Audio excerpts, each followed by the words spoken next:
Where are you watching from, and what time is it in your city right now? Hold that number in your head.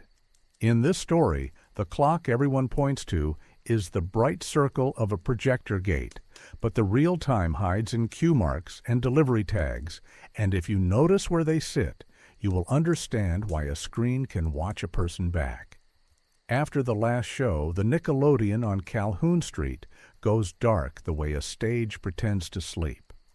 The ticket window drops a shade, the piano lid closes, and the ushers sweep peanuts into a pan. Then a different light comes up, the kind that never sells a ticket. In the booth at the rear, Harris turns the crank of a carbon arc like he is waking a small sun. Two black carbons meet with a hiss. The ammeter needle climbs. The white circle on the screen jumps once and then holds steady. 10:52 by the house wall clock means nothing to him. The arc is his clock. When it burns down to a pencil stub, he knows exactly how many minutes have passed. He has written it on the wall in pencil where only he can see. Lena counts the drawer for the second time because that is what a ticket girl does when she does not want to leave just yet. She is 19, small enough to disappear behind a box office grill, and stubborn enough to stay in a room until she knows what is happening in it. She folds the bills, rolls the coins, and loosens the towel-wrapped door to the aisle. The manager told her once that closing is not her shift. She told him once that arithmetic is cheaper than sweeping. Now she sweeps too. She knows better than to argue with a floor that can fire you by sunrise. Pick is the delivery boy everyone calls Kid, even though he can lift a film can 2 at a time without bending his back. He runs errands for the theater, the printer, and the railway express, which means he hears when men pretend to whisper.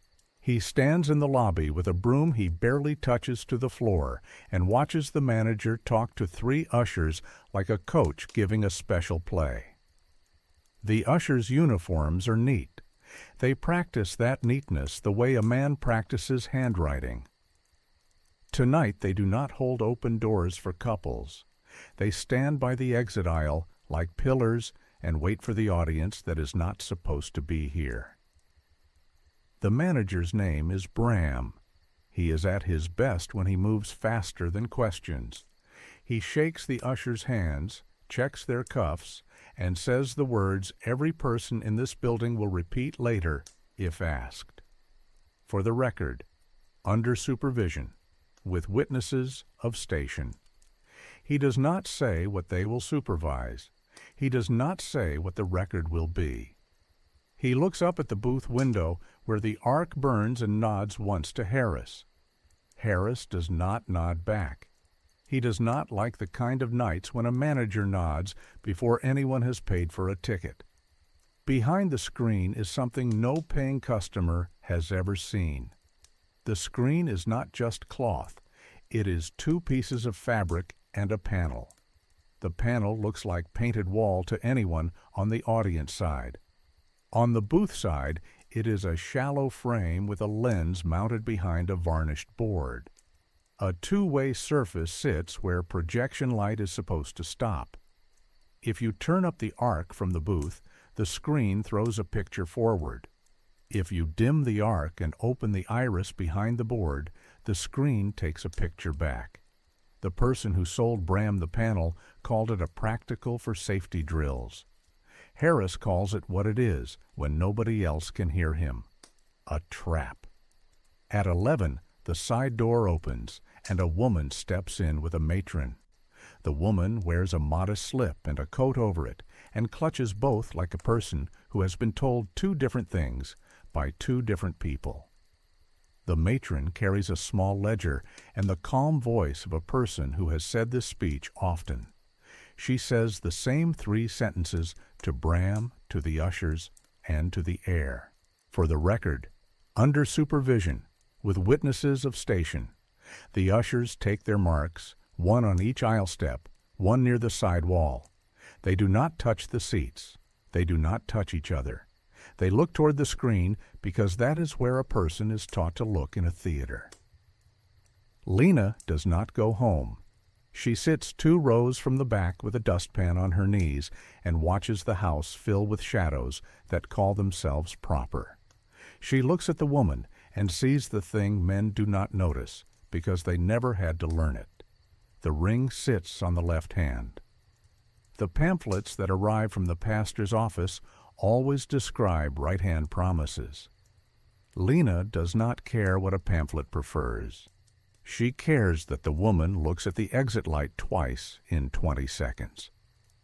Harris brings the arc down to a whisper so the screen looks dead and opens the iris on the panel behind it. He hears the shutter click faintly when he tests it with his thumb. The click always sounds like a polite cough. The camera magazine is loaded with stock he did not buy. The box held 3 fresh rolls this afternoon when Pick delivered it from a door down by the exchange. The labels said safety stock in a hand that does not belong to any distributor Harris knows. Harris knows the smell of nitrate when a can opens. He smells it now, even with the arc down. Safety is not what it says it is in this house. The pastor arrives through the front with his hat already folded in his hands. He signs a pre-written letter on a clipboard while he is still walking. His body is in the aisle. His name is on the line. He has not looked at the woman yet. The banker arrives through the office door with a folding case that holds 2 kinds of paper. The first is a pledge card filled in to look generous.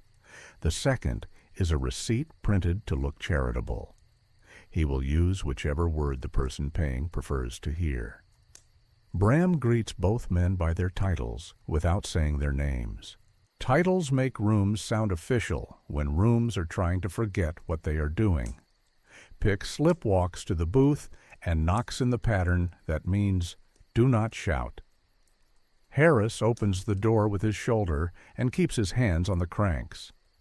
Pick asks if the manager needed the spare leader. Harris asks where the leader came from. Pick says the express man from the bank's alley door handed him 5 feet in case of jam. Harris does not like express men who hand film through alleys. He takes the leader anyway and lays it on the rewind bench. The end tail has a stamp on it, an oval with a tiny nick in the S where the engraver once slipped. Harris has seen that same nick on a cabinet card that came through a tin-type shop last winter. Marks that men think are too small to matter often matter the most. Bram claps once. The sound in an empty house makes everyone think the show is starting, even when the lamps are dead. He tells the ushers to take the witness positions. He tells the matron to address the stage from the side aisle so it will look correct if a person reading a letter later imagines a platform. He tells the pastor to stand back to back with an usher so nobody can accuse anybody of being alone. He tells the banker to remain off the center line because the little lens likes to flare if a man with a soft hat steps in front of it. He does not say little lens. He says safety panel. He winks at nobody and thinks he is clever. Lena stands. She carries the dustpan like a tray and walks toward the aisle so she can see the edge of the screen. She has seen men pull the screen for cleaning once a week. She has never seen the back of it. If the panel is a device, there will be hinge pins. If there are hinge pins, they will be at the side nearest the booth door, because Bram is left-handed, and left-handed men open panels a certain way without thinking. She looks at the edge and sees 2 tiny circles in the paint where a pinhead kisses the surface every time it swings. She notes it the way a cashier notes a counterfeit. Not excited, just exact. The matron speaks. Her sentences are short and are the kind that can be written later as if they happened in a different room. She says for the record and under supervision and with witnesses of station. She does not say your face will be photographed through a screen. She does not say a banker will file this in a ledger that describes it as benevolence. She does not say a pastor will describe you with words he does not use for men. She gestures to the stage and says, "Please step forward."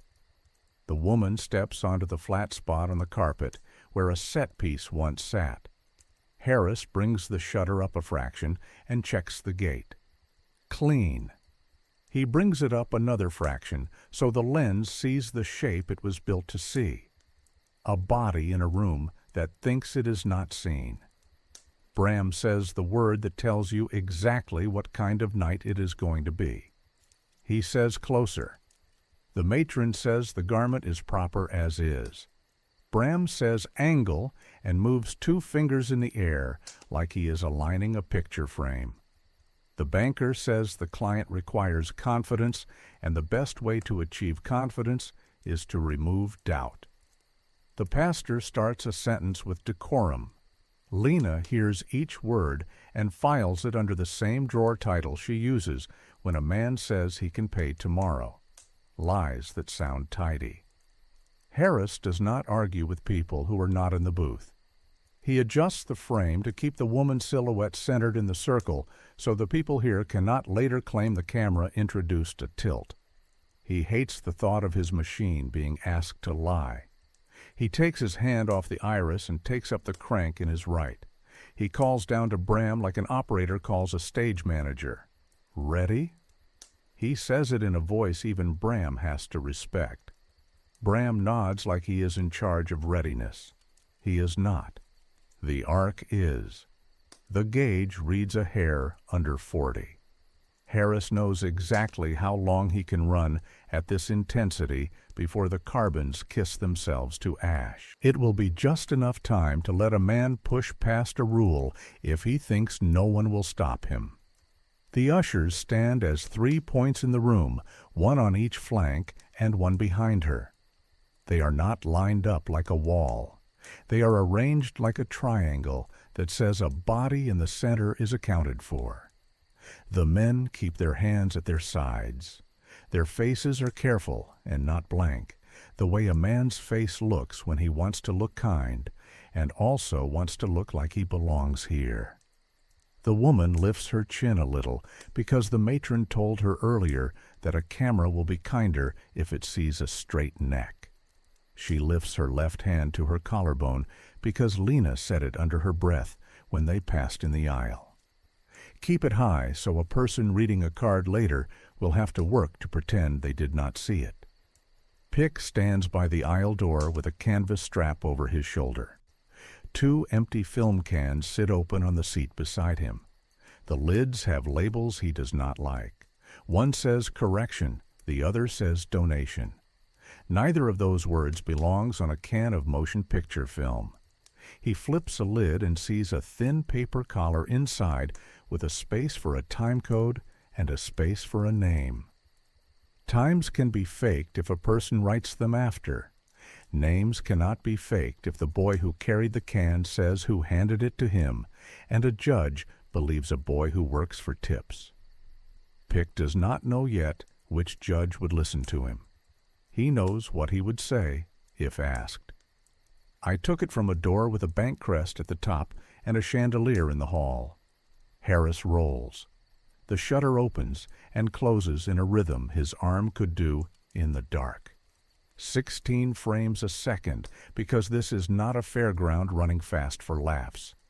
He hears the whir that means the perforations are catching clean. He keeps one eye on the gate and one eye on the ghost of the woman's shape through the panel. He does not look at her skin. He looks at the edge of the slip where the light clings and then falls into shadow. He hates that he has learned to speak about light in a way that men can buy. He keeps the frame steady so that if this plate ever sits on a judge's table, the judge will see that the person who ran the machine was not the liar. Bram steps closer to the center aisle, like a man measuring a rug. He says softer to Harris without turning around. Harris ignores him. The arc burns what it burns. If he drops the current to please a man in a soft hat, the lens will hunt and the image will wobble. Wobble is what liars cause, and then blame on machines. Harris keeps his hand on the crank and gives the little bell once to mark a cue. The cue is not for the camera.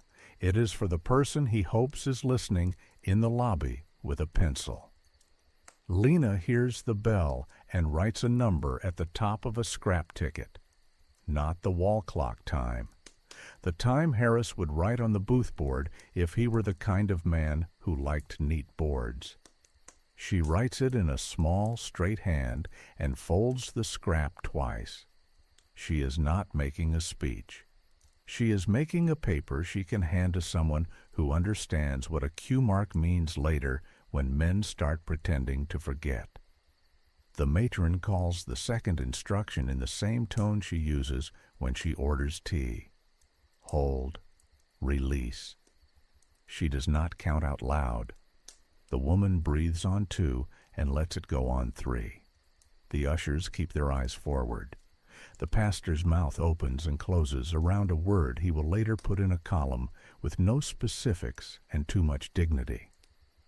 The banker looks at the panel and not at the person and says the shape is acceptable.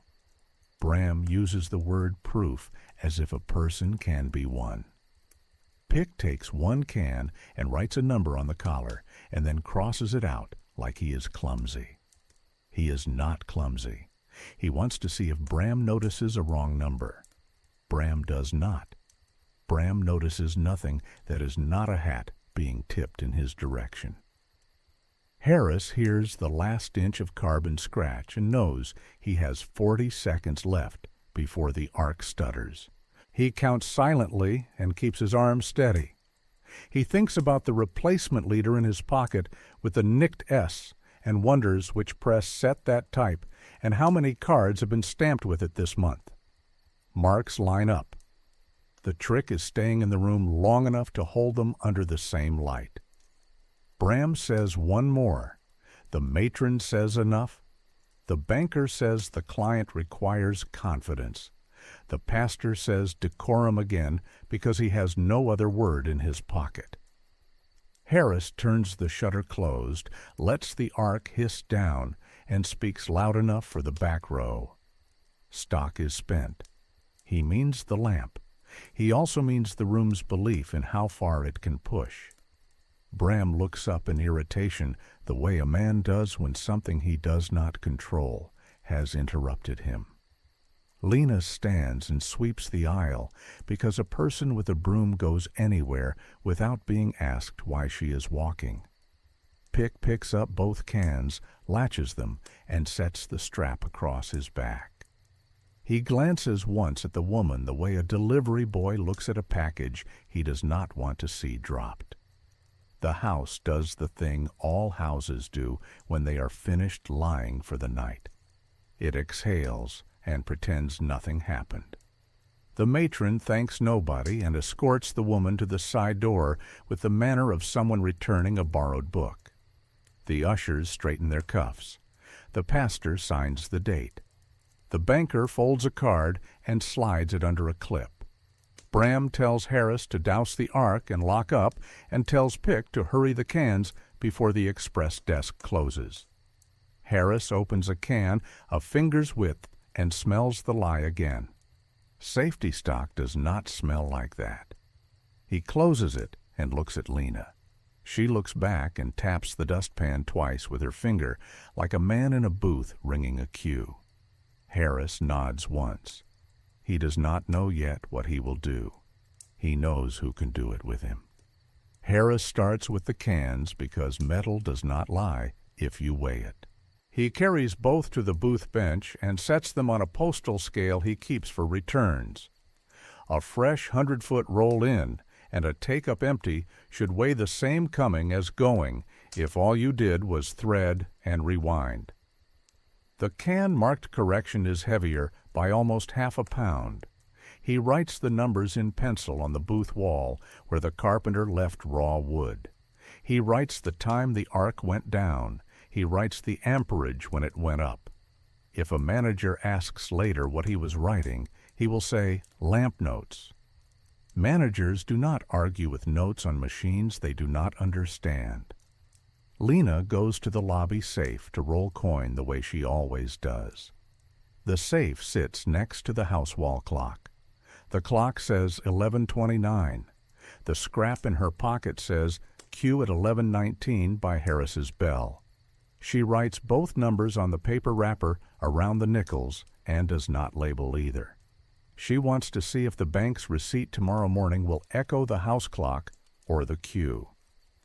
She takes the ticket stub from her apron and adds a single slash that means second instruction called. She folds the stub and hides it under the cigar box that holds lost buttons and the odd hairpin. She is making a pocket ledger with things that will not look like a ledger to anyone looking to take a ledger. Pick signs the express book at the alley door and watches the clerk write the destination on a gum tag without thinking. The clerk writes a distributor name that the kid knows is a real firm. Under it, he writes a routing number that is not the number they use for ordinary prints. The clerk slaps the tag onto the can that says donation, and the tag sticks crooked. Pick straightens it with one finger and pretends to be helpful. He uses his other hand to hold the can steady and looks for a second mark. There it is, an oval stamp with the nicked S in the scroll, the same hand that stamped the leader in the booth. He asks if this goes on the midnight coach or waits for morning. The clerk says if there is a man at the bank door, they will run the pouch. If not, they hold. Pick says nothing and ties the strap tight so the lid will not slip if someone gets curious. Bram tells the ushers to sweep and check under seats. He does not tell them to leave, and they do not leave.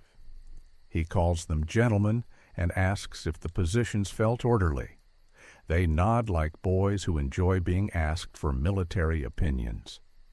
Bram says they will do it again when called, and that the house will be known for order. He does not mention cameras. He does not mention cans. He says Shepard at the paper will run the correction on Thursday, and all will be tidy. He says tidy again because he likes the sound of it. He picks up the folded pledge card and puts it under a clip in his cash drawer, and does not look at the sum because sums make him nervous when men with rings demand confidence. Harris opens the can again and checks the tail. There is leader at both ends, clean, no grease pencil on the first foot, because whoever cut and spliced wanted it to look like a laboratory print. He pulls 12 inches and finds wedge holes that match a cutter he does not own. He smells the stock again. It is nitrate. He thinks about the arc 1 foot away and the leather curtain that separates fire from room. He thinks about a manager who asked him for less light to make a shape darker. He slides the tail back in and tightens the core so it will not print a pattern on itself while it waits for pickup. He writes on the bench in small numbers the weight again, and the tail holes again, and the oval stamp again. He is building a list that will prove the can existed the way he says it existed, not the way a man will describe it after. Lena goes to the ladies' room and counts towels because she needs a reason to be away from Bram. She washes her hands and checks her face in the mirror, and then leans sideways to see the edge of the screen through the cracked door. The hinge pins are on the left frame, like she thought. The paint around them shows tiny crescents where metal bit paint over and over. She looks at the floor in front of the stage and sees scuffs that point toward center, not toward the wings like furniture marks do. If you dragged something heavy out to the center and back twice a week, you would make those marks. If you dragged nothing, the marks would not exist. She closes the door and dries her hands like a girl who cares about neatness, so men will not notice she cares about other things. Pick runs the alley to the printer because Shepard sometimes leaves lights on when he is drunk, and the boy can use that to his advantage. The back door is cracked.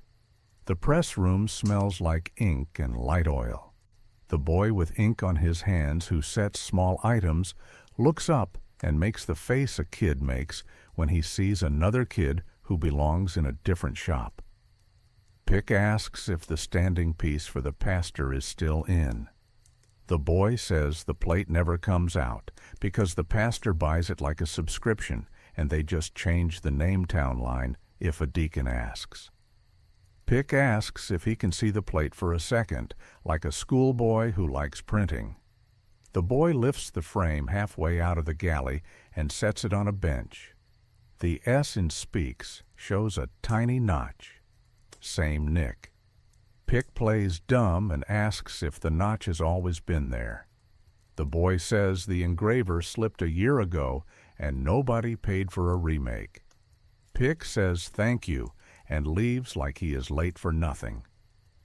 Back at the house, Bram flicks the aisle lights because he thinks flicking makes him look decisive.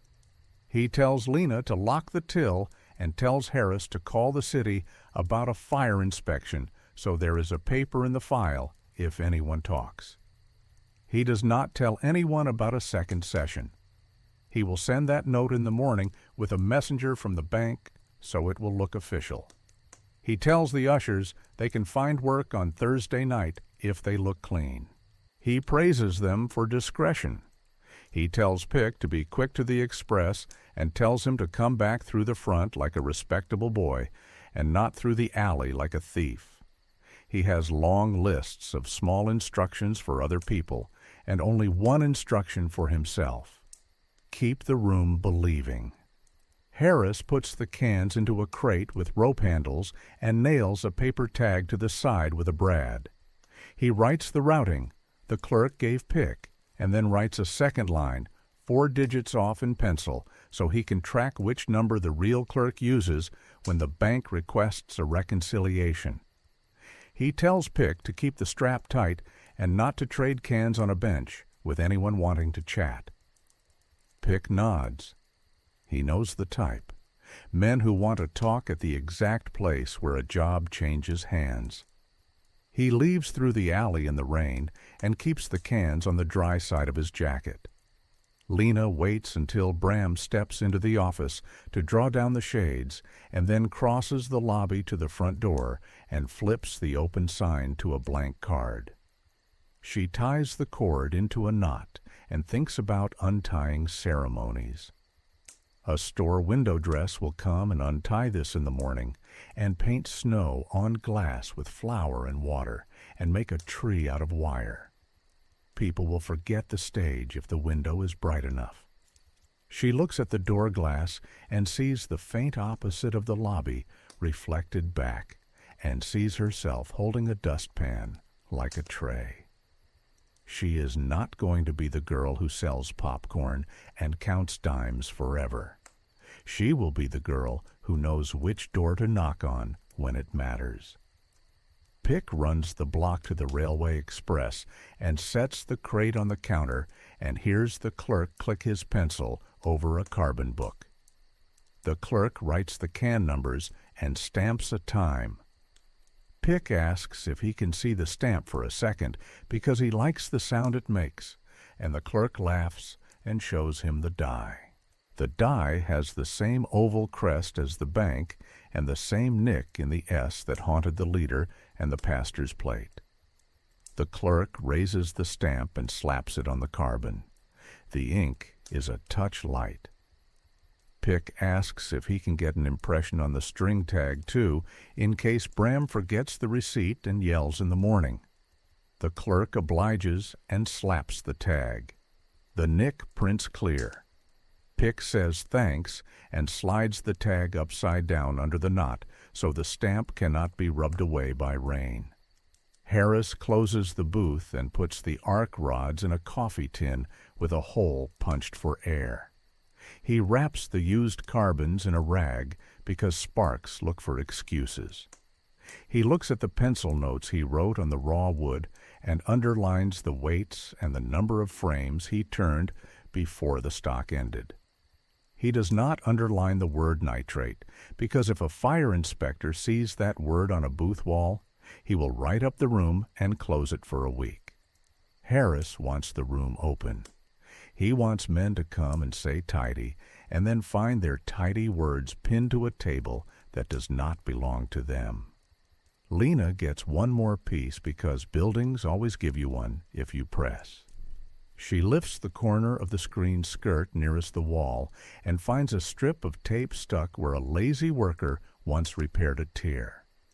The tape is the cheap kind the shop uses for one-day patches. On it, a thumbprint dried into the adhesive. The ridge lines go a certain way. Lena presses her index finger into a damp rag and lays it next to the old print. Different pattern.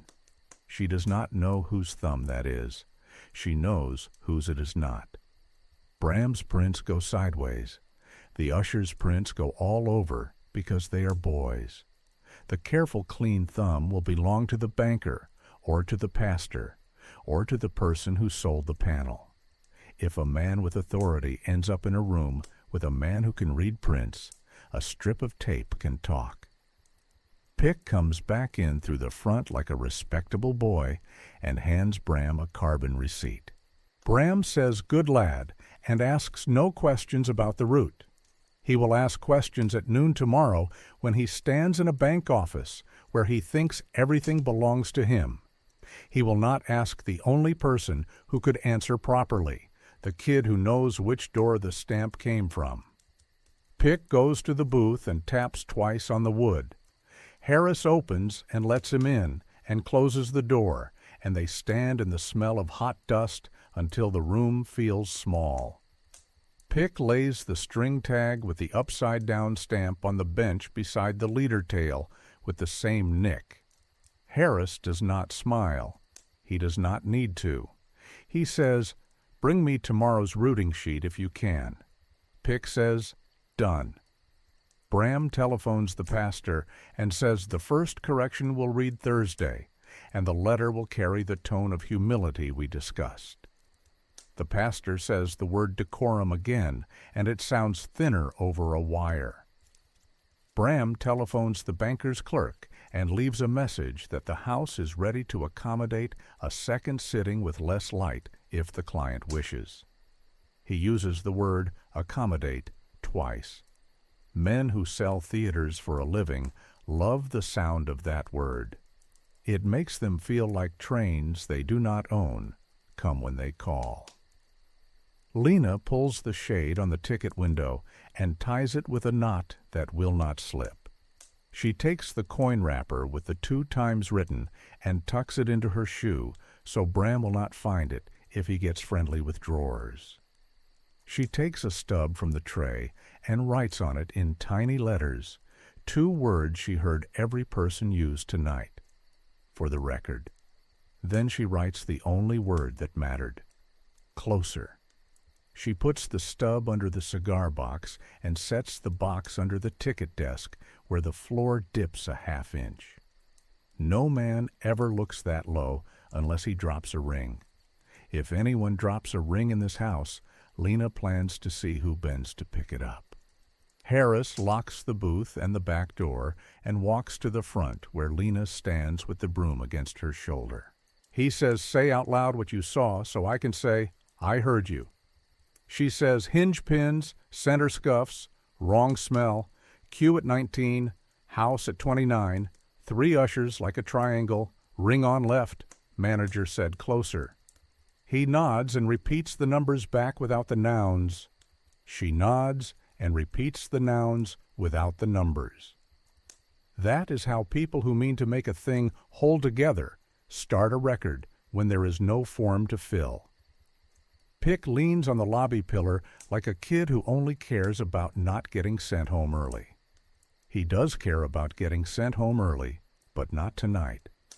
He listens to Bram tell the ushers about Thursday and watches which boy grins the widest when promised $1. The one by the side aisle grins like a boy who likes being important.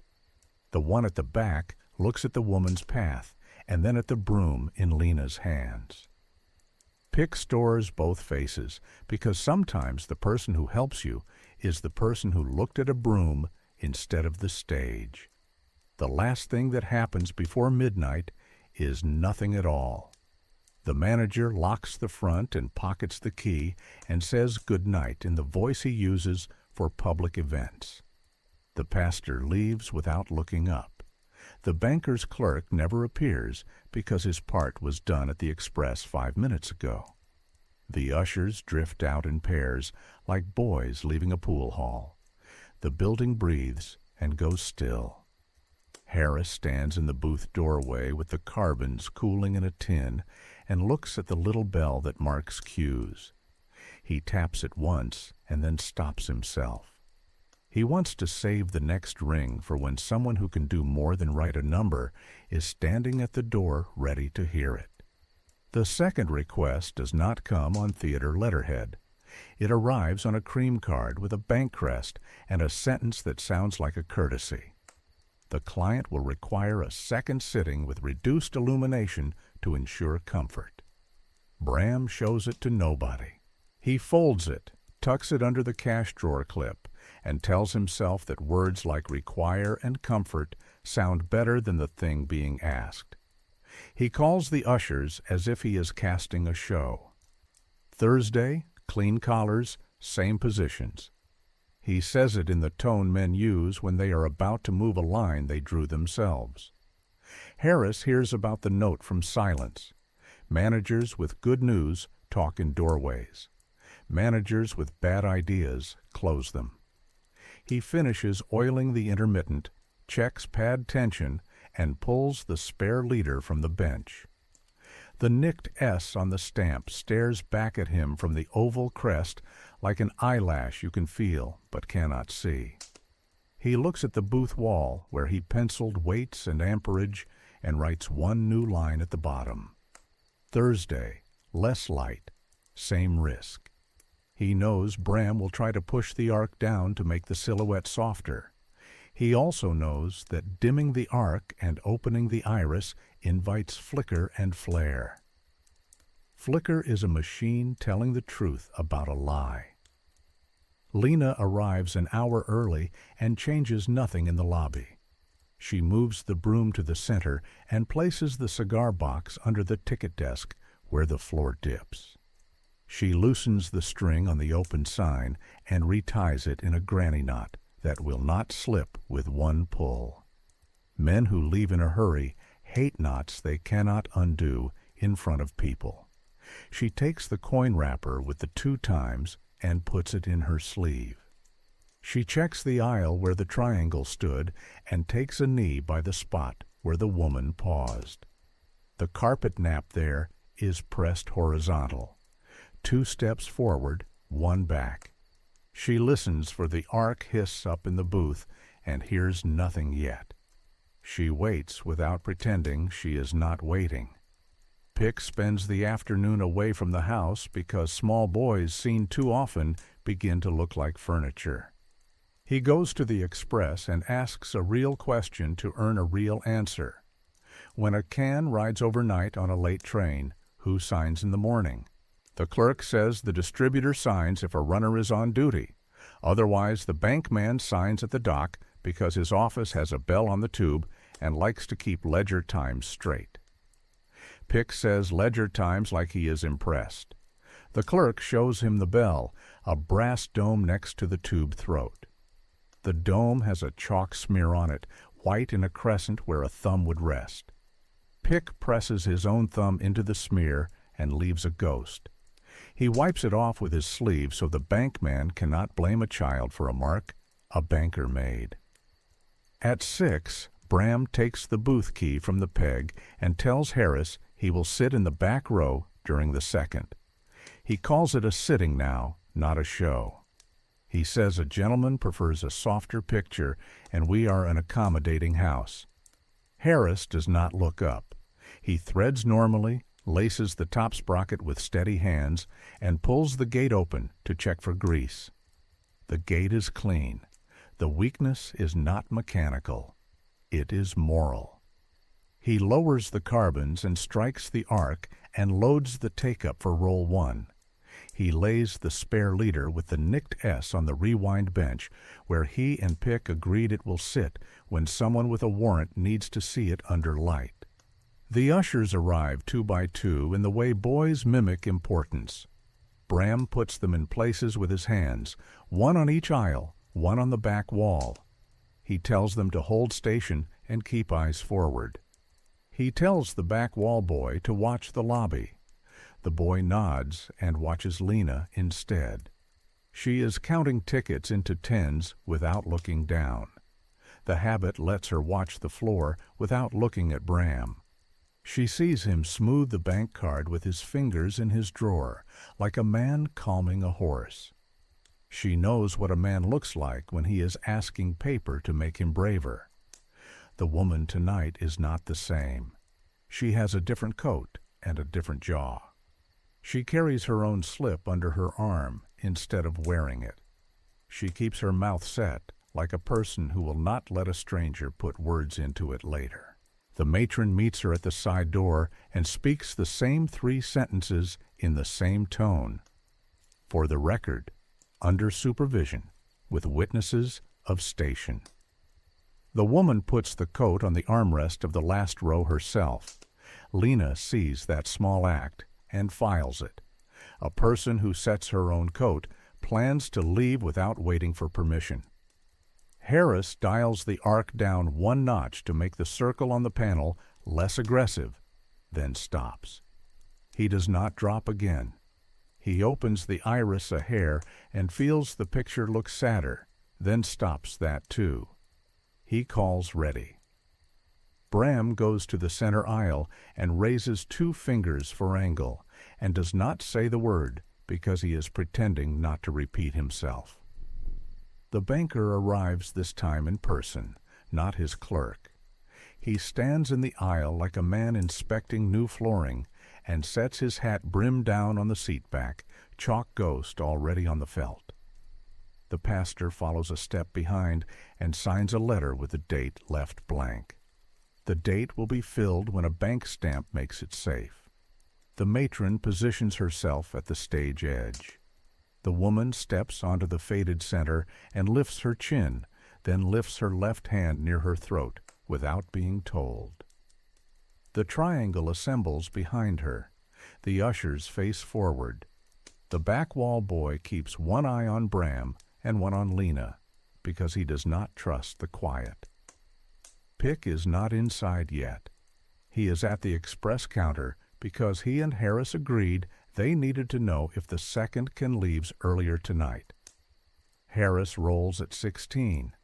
The shutter noise is the same as always, a murmur a man could mistake for breathing if he wants to excuse himself later. He keeps the frame steady and the gate clean. The carbon current sits at a hair under 40. He will not go lower for anyone who says softer. He calls the cue bell once at the first instruction. Lena writes the time on a scrap and marks a slash for hold. The banker nods like he understands machines. He does not. He understands that men in his circle like paperwork to look crisp. Bram waits 5 feet from the center line like he is giving the picture space. The client arrives late in a coat that cost a month of usher wages. He does not sit. He goes to the back wall and then down the aisle, stopping at the edge of the triangle like a man arriving at a chalk line on a racetrack. He says less light. Harris does not answer. The arc does not respond to men in good shoes. The matron answers instead.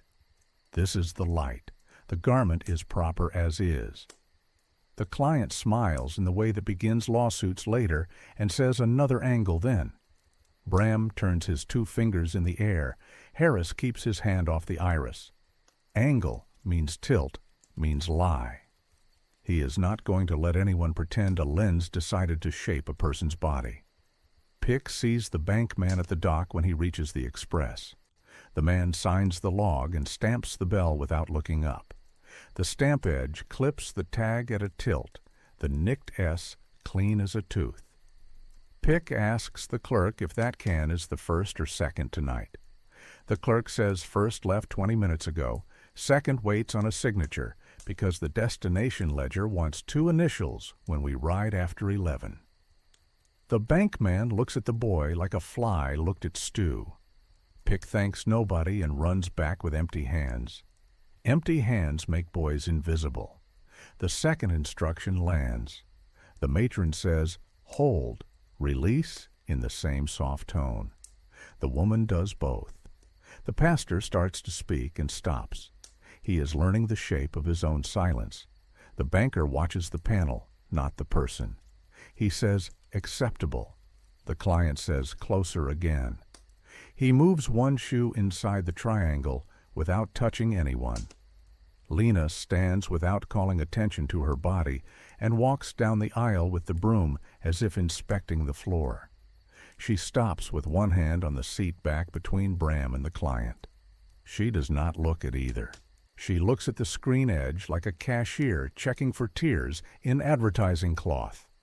She sees the hinge pin glint, and she says to the matron, clear enough to belong to her job, "Your left side seam looks loose." The matron understands the sentence does not describe cloth. She takes one step left and blocks the client with her shoulder without touching him. No argument, no drama. 2 women moved, and the line did not. Harris feels the last inch of carbon begin to spit. He has 40 seconds before the arc dips and the frame hunts. He calls ready last in the booth voice that means now or not at all. Bram reaches to wave him another minute and then thinks better. He likes the word accommodate, but he likes finished almost as much when the room is holding its breath. Harris takes the short end early, a safety habit. He drops the shutter. He lets the arc hiss down and sets the changeover the way he would on a bill with 2 reels. He opens the gate, checks for chips, and lays the used carbon in the tin. The client steps again. This time he is inside the triangle cleanly, shoe to carpet where a person had stood. The banker turns his head a fraction. The pastor looks at the floor. The matron says this floor is closed. Bram says a second proof will settle everyone's nerves. Lena says into the quiet, to nobody and to everybody, a second proof sells the first one back to the person who paid. It is not loud. It is not a speech. It is a sentence a judge could write down without committing to an adjective. The back wall usher hears it and looks at his shoes like a boy who does not want to be drafted into a thing he will not forget. Pick slips into the lobby and does not break stride. He goes straight to the ticket desk and leaves a folded routing sheet under the cigar box edge where Harris can find it with one finger. Lena sees the movement and does not acknowledge. Pick walks to the aisle door and leans on the post like a boy bored by grown men's whispers. From there, he can see the client's sleeve brush the seat top. Chalk whispers onto fabric where a hand had rested earlier. Miles at the lake called it a fact. Pick has never met Miles. He knows a fact when it sits on a sleeve anyway. Bram tells Harris to bring the arc up for a final. Harris does not. He says lamp is exhausted and holds up the rag with the 2 spent carbons. The rag is black and honest. Bram knows he cannot order light out of ashes. He says then, "We are finished," and looks at the banker for approval. The banker nods like a man who believes the market made a decision. The client looks at the mirror that is not a mirror, and at the woman who did not move, then at the matron who did. He smiles a little because polite men always smile when they are deciding how much trouble to make later. He leaves his initials on a calling card and tucks it into the matron's ledger without asking. Chalk dust frets the corner. Lena sees it. She also sees the thumbprint dried into the tape at the screen skirt and wonders how many prints the city owns and whether any of them are cataloged by men who owe nobody favors. Harris lowers the panel latch as if closing a window. He does it slow and simple, no cleverness. He wants anyone later to see the hinge pins and say yes, that is how it's shut. He sets the 2 cans on the bench and weighs them again. The second can is heavier than the first tonight. He writes both weights and the times and a small cross beside the heavier. Cross means this is the one that will ride after 11 when the bank man insists on a double initial. He pulls the tail, checks the wedge holes, finds the same cutter pattern, and rests the leader with the nicked S on top of the coil like a hat. If anyone touches it, he will know. Lena walks the woman to the side door. She does not say you did well. She says, do you know where to go if a letter arrives, using words you did not agree to? The woman says no. Lena says I do, and I will write it on a scrap you can tuck into your shoe. She writes a name and a street that is not a police station because some help does not wear badges. She folds the scrap small and hands it with the coat. The woman takes both and nods the kind of nod you give when you cannot afford to cry until you are in a cab. Bram thanks the bankers and the pastor and the ushers and himself in turn. He tells Harris to send the cans with the boy. He tells Lena to leave the lobby neat. He tells the matron he will be in touch about a third if the client requests. He says third like a man ordering a round. The matron says rules like a woman paying the check. Pick takes the crate, straps it, and heads for the alley. As he passes the booth, Harris taps the wood twice. Pick slips the routing sheet under the benchboard where the carpenter left it loose. Tomorrow, with the bank stamp, the sheet will say which hand pushed the can through which door at what time. Tonight it says something else. It says who in this room is done, pretending they do not see how the picture is made. The trap begins with paperwork because rooms like this only believe what is written. Harris drafts a simple maintenance note on booth letterhead and pins it where Bram will see it without reading it. The note says inspection tonight, arc alignment, and safety panel hinges to be checked with deputy present. It uses the word deputy the way a sign uses the word wet floor, to make men step carefully without stopping. Harris does not have a deputy in his pocket. Lena does. She went to a clerk at Chambers 2 afternoons ago with her coin wrapper that carried both times and asked how to file a request for preservation. The clerk liked how she wrote numbers the same size all the way across the paper. He liked that somebody in the city was counting on purpose. Pick lays his route on the bench under the loose board where the carpenter left the wood raw. He has the express carbon from last night with the oval crest and the nicked S, and a fresh tag he convinced the clerk to stamp early for speed. He threads a string through both and cinches them together, so when a deputy asks what time the can moved, the answer lives on something that came from a city desk and not from a boy's mouth. The boy's mouth will still be there when they need it. Bram arrives before the ushers and reads the maintenance note as if the paper might tell him how to avoid trouble. He decides it is theater nonsense and pockets the booth key anyway. He plans to sit close to the center and smooth everything with his voice if anything squeaks.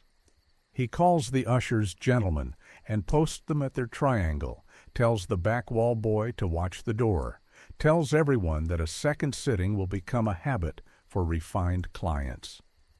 He uses the word refined like a tip in advance. The banker walks in with a face that says his day went the way he expected. He sets his hat brim down on the back of a seat and rests his thumb on the felt as he looks around for the person he considers important. White chalk ghosts the brim in a crescent where his thumb rides. He does not see it. He never does. The pastor follows with the folded letter and the consent to sign. He leaves the date blank. The matron arrives, opens her ledger on the armrest, and does not sit. Her spine has learned a tone from last time. She will say rules in a voice that does not apologize for being in the room. Harris threads and strikes the arc and sets the ammeter to the same hair below 40, as every night they decided not to lie. He tests the panel latches and leaves the screwdriver on the bench where anyone can see it. He adjusts nothing on a whim. He looks at the spare leader with the nicked S and at the upside-down express tag with the same nick and lays them side by side on the rewind board under the booth lamp so that when someone says coincidence, he can lift a bulb and make the notches line up in plain light. Lena arranges the lobby like a clerk arranges a box of proofs. The cigar box slides to the edge of the desk where the floor dips half an inch. Under it sit the coin wrapper with the 2 times, the dustpan stub that reads for the record, and closer, and the little tape with a dried thumb ridge from the screen skirt. She checks the aisle seats where the triangle stood and loosens the string on the open sign so it will fall if the door swings. She is going to force this building to tell the truth by making it do what it does anyway. The woman tonight wears a coat the store would sell to someone else in daylight. She carries herself like a person who has decided to spend no more words than she must. The matron speaks the 3 sentences she always speaks. For the record, under supervision, with witnesses of station. The ushers take positions, 3 points that make a triangle that turns a person into a fact. The banker scans the panel and not the woman. The pastor holds his hat. Bram steps to the center as if his shoes own a circle. Harris rolls. 16 frames a second, gate clean, iris steady. He gives 1 bell for the first instruction. Lena writes the time by the bell, not by the wall clock. She hears the door to the alley open and close without footsteps and knows Pick came in by the front like a respectable boy. He posts at the aisle pillar where he can see the banker's hat, the client's sleeve, and the screen's left edge. He waits for movement like a delivery kid waits for a handoff. The client enters late and takes up air the way men do when they are sure air is theirs. He does not sit. He positions himself at the edge of the triangle and says less light as if he were asking a waiter for more salt. Harris keeps the arc where it is. The matron says the garment is proper as is. Bram lifts 2 fingers for angle. Harris calls ready in the booth voice that says, if you want to argue with the machine, do it in the morning. The banker says acceptable. The pastor says decorum and swallows the rest. Harris gives the cue bell for the second instruction. Lena writes the slash. The client steps inside the triangle with 1 foot and says closer. The matron steps left and occupies the space a hand would have to take to make a picture lie. The client stops because moving through a woman's shoulder in front of witnesses is a different kind of trouble. Bram says 1 more to settle nerves. Harris lowers the shutter. He taps the panel latch with the screwdriver and says loud enough for the back row, bracket is loose, must align for safety before proceeding. He says it like a man inviting whoever needs to hear the word safety to come stand by it. 2 men in plain coats step into the aisle at the same time. They are not ushers. They are deputies, 1 from Chambers, 1 who has sworn to a judge who likes numbers more than speeches. The first holds a folded paper. He reads without hurry.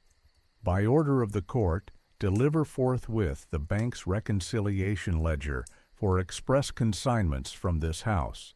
The standing press plate titled A Lady of Known Standing Speaks, and any photographic apparatus concealed in the projection screen or stage panel used to create proofs described as corrections or donations. The second deputy says to Harris, "Show me the hinges." Harris opens the panel slow with the screwdriver he left in sight. The hinge pins show small circles in paint where metal kissed wood. The little lens stares out from behind the varnished board. The faint crescent flaw in the silvering sits where Lena said it sat. Bram says this is private. The deputy says the order names this aisle. The banker says you do not understand the reputations at risk. The deputy says the order names your pledge card and your initials and the amounts. Pick slides the upside-down express tag onto the seat back under the deputy's pen. The nicked S on the tag sits beside the nicked S on the spare leader. Harris switches on the booth lamp and holds both up so the curve of the letter casts the same tiny bite onto paper and film. Lena lays the coin wrapper on the armrest with both times and sets the dustpan stub on top. The deputy copies the numbers into his notebook and writes by bell at and by wall, add on the same line so a clerk later will not have to guess. The pastor sets his folded letter on the seat and says known to us without raising his eyes.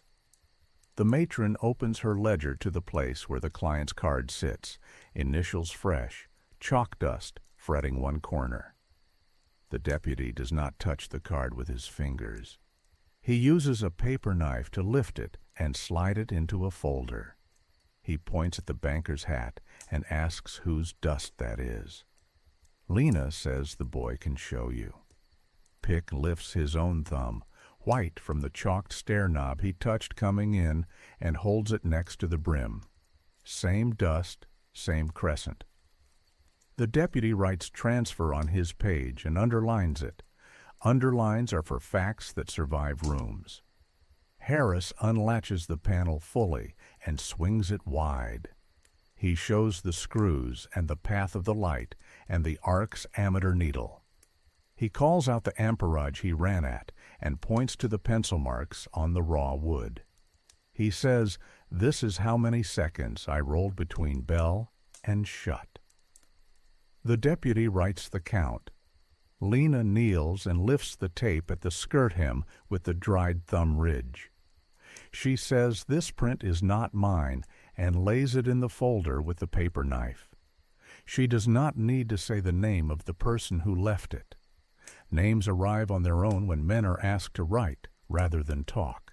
The back door opens and a foreman from the printer steps in with a wrapped plate because the other deputy walked to the shop first. He sets the plate on the seat. The deputy peels paper and shows the metal. The S in speaks carries the notch the engraver never fixed. He places the plate next to the spare leader and the express tag. 3 separate things with the same wound in the same letter. A judge does not need metaphors for that. He needs only a pen. From the alley, the express clerk comes in with the ledger because the order named his desk. He brings the carbon book with timestamps that match the upside-down tag and the bank's dome bell. The oval crest prints light because the pad needs ink, but the nick is clear. The deputy asks who stamped it. The clerk says the bankman. The deputy asks when. The clerk taps the line with his finger and reads the hour. Lena places her coin wrapper time next to it. Harris points to the bell mark he called at the first instruction. The times line up the way a rail car clicks when it finds a coupling. Bram tries to make a speech about decency and community standards and the necessity of mediation when emotions run high. The deputy does not write a single one of those words. He asks who owns the panel. Bram points at nobody and then at the stage like a man who found a wallet and set it on a table and does not know how money arrived inside. The matron says the panel arrived from a door on the exchange. She says this in a tone that does not accuse a person by name and does not absolve a building.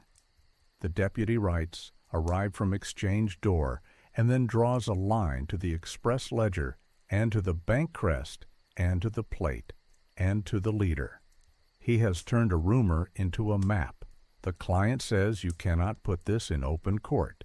The deputy says the court already opened the order you're looking at. He asks Harris to unscrew the lens and hand it to him. Harris does it. Slow, flat palm, no theater. The deputy pockets the lens wrapped in paper, not because a lens is the soul of a machine, but because people who like to lie about pictures get quieter when the glass is not in the room. He asks the ushers to step out from their posts. Two do. The back wall boy does not move. He looks at Lena. She looks back and nods once without smiling. He steps forward, hands at his sides like the furniture he has been playing all week. The deputy takes their names down without adjectives. Lights come up because Harris throws the house switch. Real light makes rooms honest by force. The screen does not glow. It sits like cloth. The panel sits open like a door people pretended was a wall. The banker picks up his hat and looks at the chalk ghost on the brim, a faint crescent where his thumb rested. For the first time all week, his face changes. Not shame, recognition.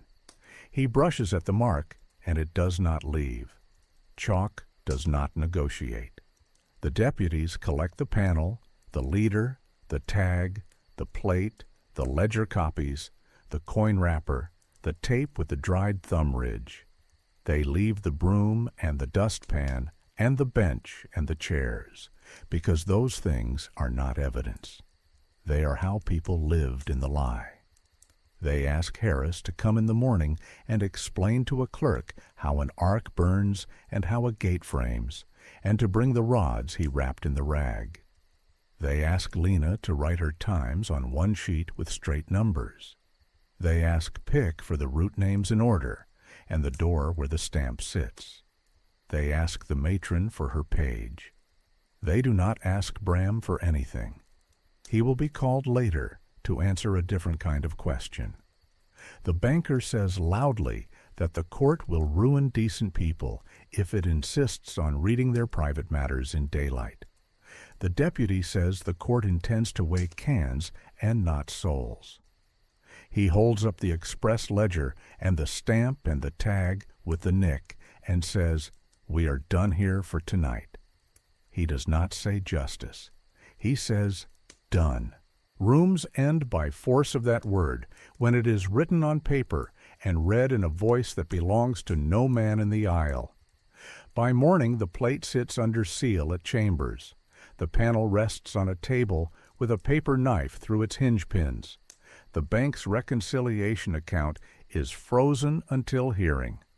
The newspaper's standing piece is ordered to carry the paying party's name when printed as advertisement. The house posts a notice that no fittings of any kind occur after hours.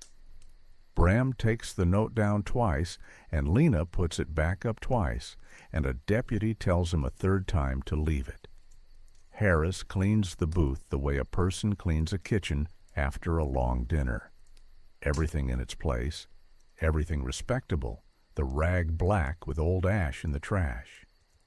He writes the final amperage and the total frames rolled on the raw wood, and then stands back and looks at his pencil. He does not add a flourish. He does not need to. Lena opens the ticket window for the matinee and sells 2 strips to children with nickel fists, and does not think about last night for a full minute. Pick carries a box of worthless cabinet cards from the printer to the courthouse, because the judge asked to see what phrase looked like before men began selling it. The cards look like mantles people pose against to avoid looking at each other. The pastor writes a shorter column on Sunday.